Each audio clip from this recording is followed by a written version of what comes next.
This is the Bahamas Tonight, the Northern Edition. Good evening, all. I'm Shasheena Rolle. As always, it is so great to have you with us.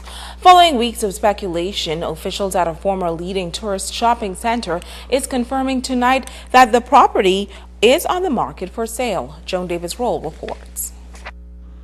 A prime piece of commercial real estate on Grand Bahama is up for sale. During the heyday of Freeport and the once thriving Princess Hotels, the International Bazaar was known as a shopping mecca. Now, after growing concerns have been expressed about its future and mounting dissension among the owners of the International Bazaar, it is on the open market. President of the Bazaar Association, Chris Payne. There is still discord and dissent amongst some of the owners. We have a situation where the owners are all obligated to pay a service charge to continue and pay for the operation of the bazaar. We have some owners who are delinquent in their service charges. One major owner is over 6 months in arrears. We have other owners who are anything from 12 months to 22 months in arrears. We have another owner who we've repossessed their property. So we have litigation going on, more discord, and we really reached the collective decision that the bazaar really only functions well if it's owned by a single entity. However, Payne could not disclose the going price of the property. In the meantime, a major part of this economic puzzle is Harcourt Development, the owners of the former Royal Oasis Hotel. The Ireland-based developers who came to Grand Bahama with a master redevelopment plan apparently had big dreams but lacked deep pockets. Everyone is hugely disappointed that, 9 years after the closure of the hotel, there's really been no activity there.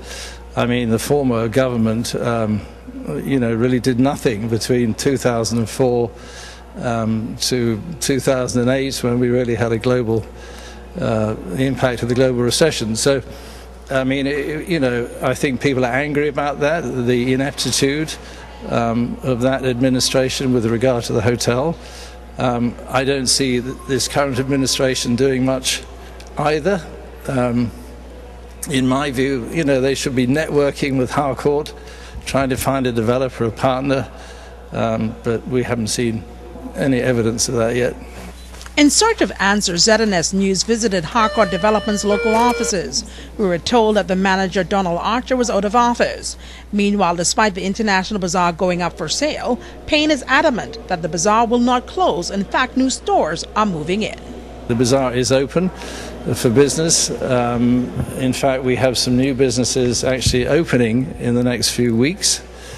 So that's encouraging. I think the Port Authority will continue with their incentives for new start-up businesses to give free license fee waiver for the first year. So that is all, business as normal. So, we're encouraged by that, but I think we want to dispel the idea that the bazaar is closing. It is simply not. Joan Davis-Rolle, ZNS Network News.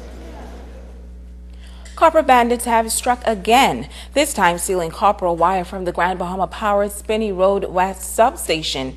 It is reported that sometime between Monday, December 17th and Tuesday, January 15th, some unknown persons entered the substation by cutting a hole in the eastern side of the fence and making off with 75 feet of copper wire. Police are aggressively investigating this matter and is asking anyone with any information to contact the police at 911 or 919. Information provided will be kept in confidence.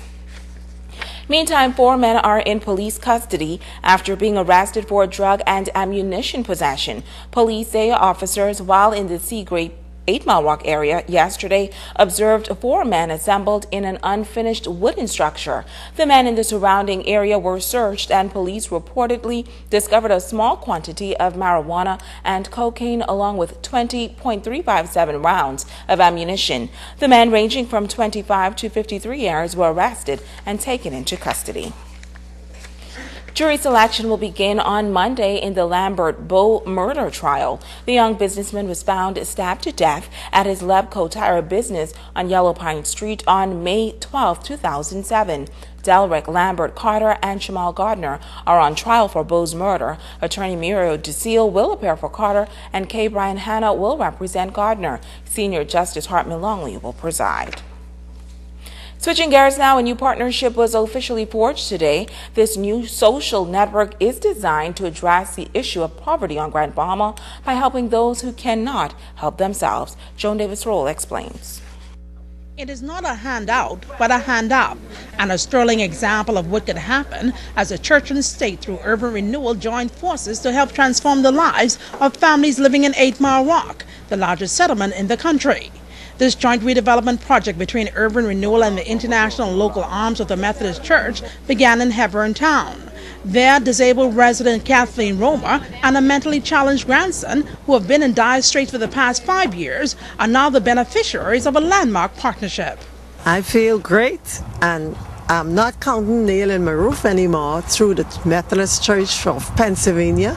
And 2.0, urban renewal, Ms. Thompson, Mr. Rolle, and the staff doing a wonderful job assisting us, and I appreciate that so much, because I was in this situation from Wilma and I left for 2 rooms, and God be the glory for great things He had done.